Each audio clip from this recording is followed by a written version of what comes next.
Madame, Monsieur, bonsoir. À la une de ce journal, nous nous pencherons sur la place centrale des États-Unis dans le conflit ukrainien, alors que des informations contradictoires ont circulé sur une hypothétique aide états-unienne pour liquider des généraux russes. Nous évoquerons ensuite deux sujets de société, l'explosion de la consommation de cocaïne et les mésaventures de la chirurgie esthétique. La guerre en Ukraine est-elle une guerre américaine alors que le conflit semble parfois opposer à distance les deux puissances ennemies de la guerre froide? La question mérite d'être posée. Quelques éléments pour se faire une idée. La Troisième Guerre mondiale, le retour de la guerre froide, l'impérialisme américain, l'impérialisme russe, les formules comme les grilles de lecture sont multiples s'agissant de la guerre d'Ukraine. Alors que les autorités de Kiev affirment que les forces russes poursuivent leur offensive sur l'aciérie Azovstal à Mariupol, c'est une autre information qui a agité l'actualité guerrière de cette fin de semaine.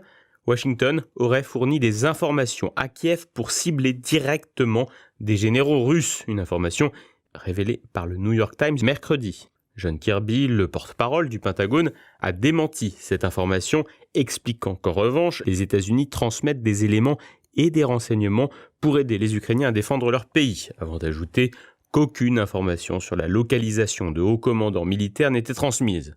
Vrai ou pas, Washington ne souhaite probablement pas une surenchère à ce sujet, car un ciblage d'officiers permis par les États-Unis pourrait refroidir jusque dans les états-majors alliés, pourtant très dociles. Jeudi, la chaîne NBC évoquait également l'aide apportée par l'armée américaine dans l'attaque du croiseur russe Moskva. L'engagement militaire américain aux côtés de l'Ukraine ne fait aucun doute et est quantifiable. Les 33 milliards de dollars que le président Joe Biden a promis à Kiev montrent la détermination de l'oncle Sam à refuser de voir l'Ukraine lui échapper complètement. L'intensité de cet engagement américain est d'ailleurs révélateur de l'état des puissances en présence.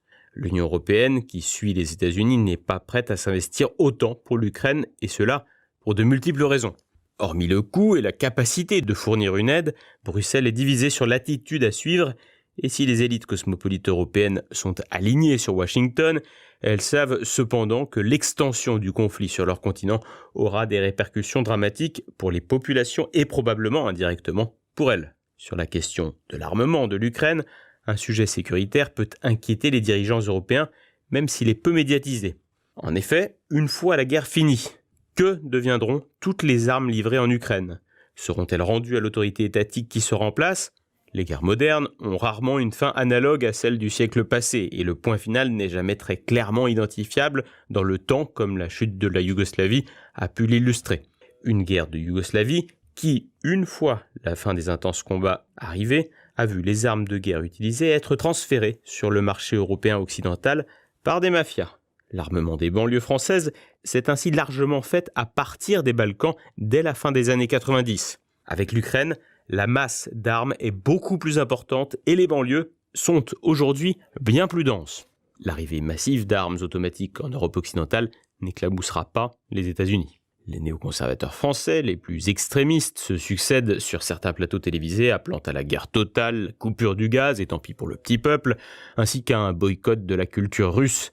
Ces demandes exorbitantes se couplent souvent d'une analyse guerrière très favorable, selon laquelle la Russie serait à bout de souffle, sur le point de s'effondrer, que Poutine serait bourré de pilules. Une narration analogue a pu être observée contre l'Iran au cours des décennies passées, avec la réalité que l'on connaît. Cependant, ces demandes les plus dures à l'Ouest commencent à être battues en brèche et un discours plus raisonnable émerge. Le chef d'état-major français, Thierry Burkhardt, estime ainsi que la Russie n'est pas amenée à disparaître comme puissance. Il souligne également la victoire ukrainienne dans la guerre de l'image, une guerre de l'image pour laquelle l'Ukraine est largement épaulée par l'Occident. Reste que l'opinion russe semble toujours soutenir son président et qu'il était difficilement envisageable d'imaginer l'opinion occidentale pencher du côté de Vladimir Poutine. La victoire est toute relative puisqu'elle conforte les deux camps dans leurs certitudes respectives. Les mensonges que brandissent systématiquement les États-Unis pour mener leur guerre, du Vietnam à l'Irak en passant par la Yougoslavie, sont ici légion dans les deux camps et il est bien compliqué de saisir le vrai du faux. Notre perception du conflit pousse parfois à surestimer le rôle américain. Si les États-Unis ont largement préparé le conflit par leur ingérence en Europe, la faiblesse des nations européennes ou de l'UE a aussi permis cette catastrophe. L'atlantisme forcené des classes dirigeantes européennes et le passé proche entre la Russie et une partie des pays satellites de l'URSS pèsent également dans la manière d'envisager ce conflit. En Ukraine, la Russie joue très gros, l'Europe aussi, les États-Unis beaucoup moins. C'est probablement à partir de ce constat qu'il faudrait envisager la suite.